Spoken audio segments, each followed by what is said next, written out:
Hey guys, in this video, I'll show you how to unpublish your website on Weebly. First, head over and log in to your Weebly account. Once you're in, look for your website on the main page and click on the Edit Site button at the top right. Now that you're inside the site editor, head over to the top menu and click on Settings.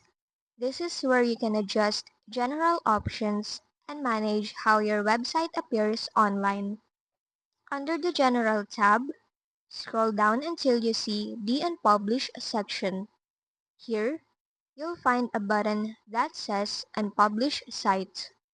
Click on that button, and a small pop-up will appear asking if you're sure that you want to unpublish your site. Just click Yes to confirm. Once you do that, your website will no longer be visible to the public. But don't worry, all your content and design will stay saved in your editor.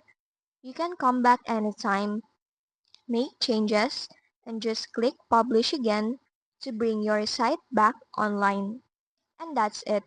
That's how you unpublish your website on Weebly. If this video helped you, don't forget to like, subscribe, and hit the bell icon for more tutorials.